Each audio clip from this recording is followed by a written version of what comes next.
Hello friends, मैं आया हूँ सुप्रभात टैक्स सॉल्यूशन से। आज मैं जो दिखाने वाला हूँ वो है फॉर्म 9। जी हाँ फ्रेंड्स, फॉर्म 9 जीएसटीआर 9 जो कि एनुअल रिटर्न के हिसाब से हम लोग जानते हैं। तो फॉर्म 9 जो है वो मैं किसी क्लाइंट का पोर्टल पे खुला हूँ।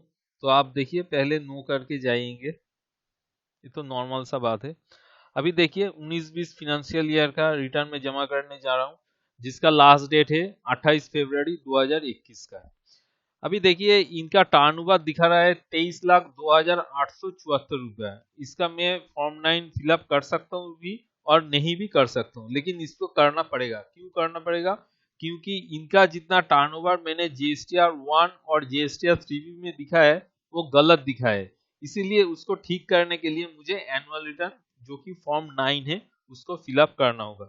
और क्या गलती मैंने किया है, देखिए इधर टैक्सेबल टर्नओवर आपको अगर दिखाई दे तो ये क्या है, 23,02,874 दिखा रहा है। और उसका जो इंट्रीकेटेड टैक्स बनता है वो है 4,14,517 रुपया। तो एक्चुअली ये टर्नओवर है एज पर जीएसटी रिटर्न।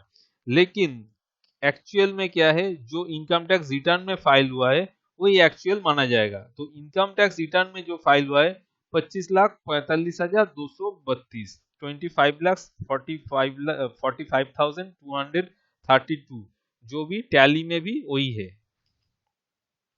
ये है फिगर 25,45,232। लेकिन मैंने जीएसटी रिटर्न में कितना किया, 23,02,000। मतलब गलती मैंने क्या किया, जो मार्च का जो था टर्नओवर 248 लाख, इसका मैंने जीएसटीआर 1 में दिखाया नहीं और 3 में दिखाया नहीं, बाद में पता चला। इसलिए इसको ठीक करना पड़ रहा है और टैक्स भी इसके अंदर मुझे देना पड़ेगा डीआरसी 03 द्वारा, जो कि मैंने ऑलरेडी दे चुका हूं। अभी जीएसटीआर 9 को फाइल करके इसको रिकॉन्साइल करेंगे। तो पहले क्या करना होगा, इसके अंदर जाना होगा और इसके अंदर जाते ही 23,02,000 और आपको एक तो वार्निंग दे रहा है। देखिए, the fields where the system computed values would be modified by more or less than 20% shall be highlighted in red or reference and attention। अगर 23 लाख 2000 का 20% ऊपर या नीचे आपने किया है तो ये रेड हो जाएगा। तो रेड हो जाए या व्हाइट हो जाए उससे मुझे कुछ मतलब नहीं। मुझे ये फॉर्म दिया गया है आपका एक्चुअल अकाउंट्स को ठीक करने के लिए। तो अगर रेड हो भी नहीं हो भी, मैं जो एक्चुअल है वही मैं पिक्चर इधर दूंगा। तो एक्चुअल पिक्चर क्या है, 25,45,232। तो ये फिलअप कर देता हूं। तो टैक्सेबल वैल्यू का जो फिगर है वो मैंने as per books of account जो कि ऑडिटेड बैलेंस शीट में है उसी हिसाब से मैंने कर दिया। उसके बाद इंटीग्रेटेड टैक्स जो है वो भी बुक्स के हिसाब से मुझे करना पड़ेगा। तो बुक्स के हिसाब से देखते हैं कितना है। बुक्स के हिसाब से दिखा रहा है 4,58,141। तो यही फिगर इधर डाल देते हैं।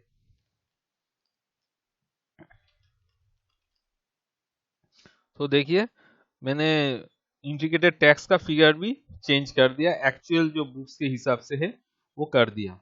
तो ये सब कुछ ऑटो पॉपुलेटेड हो गया। Supplier made to unregistered B2C ये मेरा नहीं है। Supplier made to registered B2B यही है बुक्स के हिसाब से, तो मैंने कर दिया। उसके बाद जीरो रेटेड जो है एक्सपोर्ट वो मेरा नहीं था, आया नहीं। Supplier to SEZ on payment of tax, SEZ में मेरा कुछ काम है नहीं। डीम्ड एक्सपोर्ट है नहीं। Advances on which tax has been paid but invoice has not been issued, ऐसा कुछ है नहीं। Inward supplies on which tax is to be paid on reverses RCM का भी कुछ नहीं है।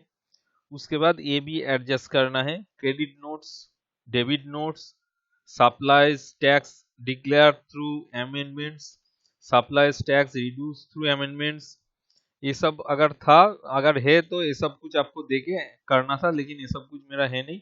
तो जो एक्चुअल है कर दिया और सेव भी कर दिया, सक्सेसफुली सेव भी हो गया।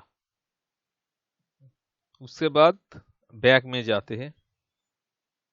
उसके बाद आपको बैक में आ जाने के बाद ये जो 5 नंबर जो है टैब, इसके अंदर आ जाना है। क्या है ये? Details of outward supplies made during the financial year on which tax is not payable. जो जो आपने आउटवर्ड सप्लाई किया है जिसके अंदर टैक्स पेबल नहीं है वो एक कलम है। वो क्या क्या है? Zero rated supply, SEZ supplies on which tax is to be paid by the recipient on reverse RCM वाला एग्जेम्प्ट है, नील रेटेड है, नॉन जीएसटी, ये सब कुछ है। इसमें एक बात है, आप चाहे तो डी ई एफ ये सब एक ही जगह में फिल कर सकते हैं या फिर अलग अलग से भी फिल कर सकते हैं। अगर ये सब कुछ आपके पास है तो आप कीजिएगा, नहीं तो इसको सेव करके, सेव हो गया सक्सेसफुली, सेव करके फिर वापस से बैक टू रिटर्न कर सकते हैं। उसके बाद हम कहाँ जाएंगे? उसके बाद हम जाएंगे 6 नंबर टेबल पे। 6 नंबर टेबल पे क्या है? आईटीसी का डिटेल आता है। Total amount of input tax credit avail through form GSTR 3B। Form GSTR 3B में अपने जितना भी आईटीसी डालते हैं ऑटो पॉपुलेटेड होके इधर आ जाता है। और इधर क्या होता है? Inward supplies other than input and inward supply liable to reverse charge but include service received from SEZ. आपको इधर बाइफर्केशन देना है। इनपुट मतलब कैपिटल गुड्स का कितना है और नॉर्मल जो सर्विस का कितना है और गुड्स का कितना है, इसका इनपुट का ब्रेकअप देना पड़ता है। तो ये दो हो गया है बिना आरसीएम वाला, और जो सी और डी है वो आरसीएम वाला। उसके बाद ई है इंपोर्ट ऑफ गुड्स, उसका जो जीएसटी बनता है वो import of service including inward supplies from SEZ, input tax credit receive from ISD input service distributor से जो आता है उसका bifurcation, amount of ITC reclaimed other than B and above under the provision of act.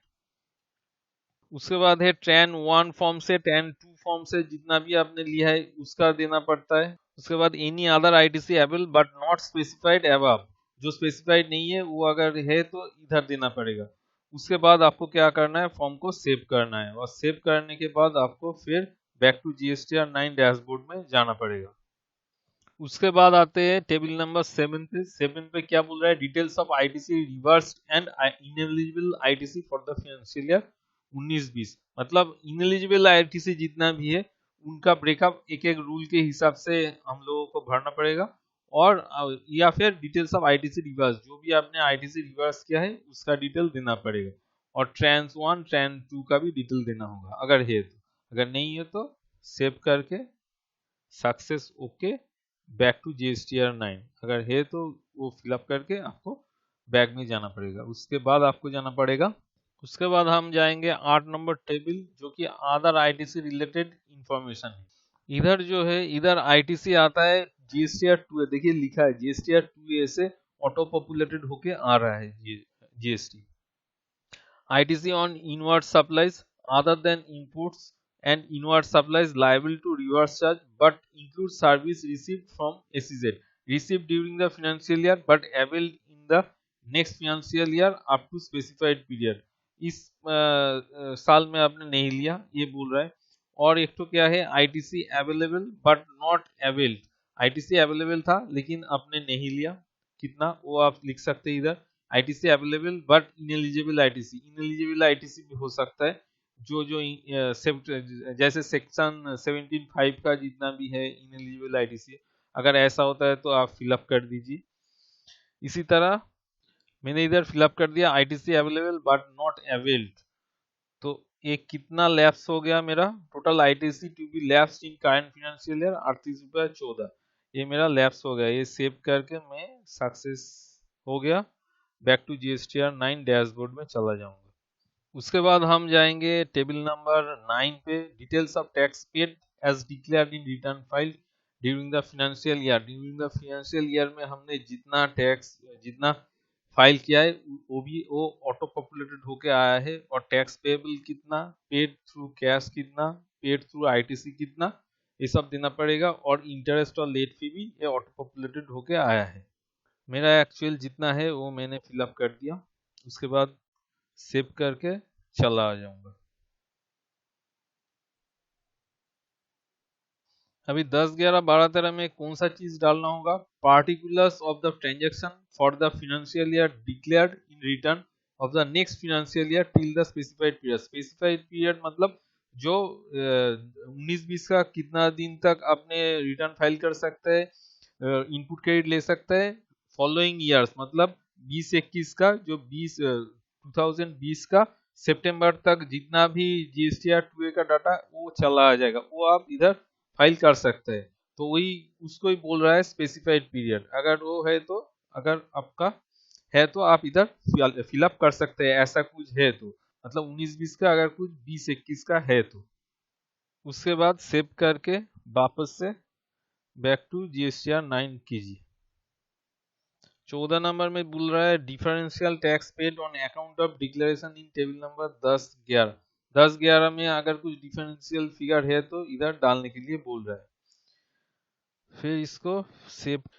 Point 15 में बोल रहा है particulars of demands and refund का आपको डिटेल देना पड़ेगा। टोटल रिफंड क्लेम कितना आपने रिफंड क्लेम किया है, कितना आपका रिफंड सैंक्शन हुआ है, कितना आपका रिफंड रिजेक्ट हो गया, और रिफंड पेंडिंग अभी भी कितना है। Total demand of tax, tax का अगर डिमांड होता है तो कितना डिमांड हुआ है। Total taxes paid in respect of E above, total demand pending out of E above, ये सब अगर है तो आपको ऐसा फिलअप करना पड़ेगा। उसके बाद सेव करके आगे बढ़ना है।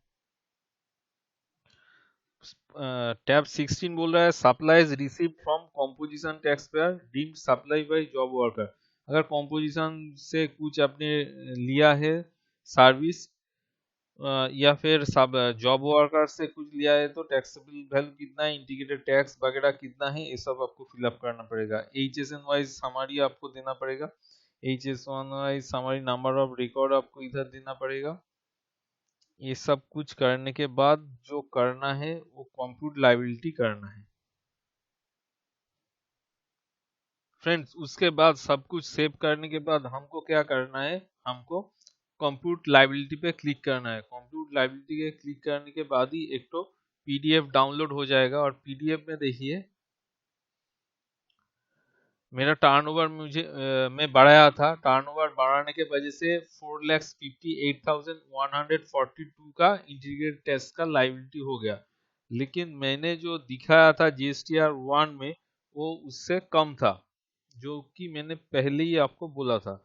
उसके वजह से जो लायबिलिटी था जीएसटीआर 1 और 3B के वजह से देखिए 4,14,517 इतना लायबिलिटी मैंने जीएसटीआर 3B द्वारा बुक किया था, और टर्नओवर भी कम दिखाया था। तो कितना हो गया 414,517 माइनस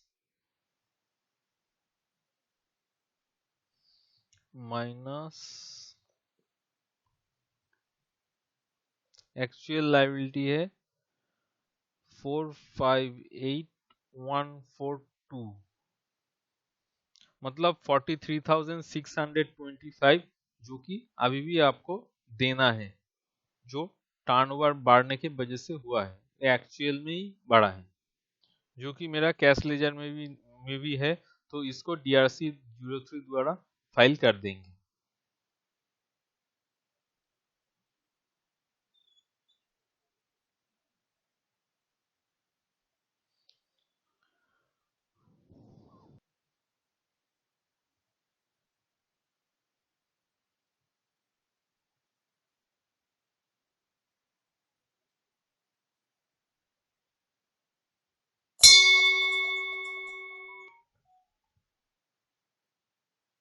तो वीडियो कैसा लगा थोड़ा कमेंट करके बताइएगा।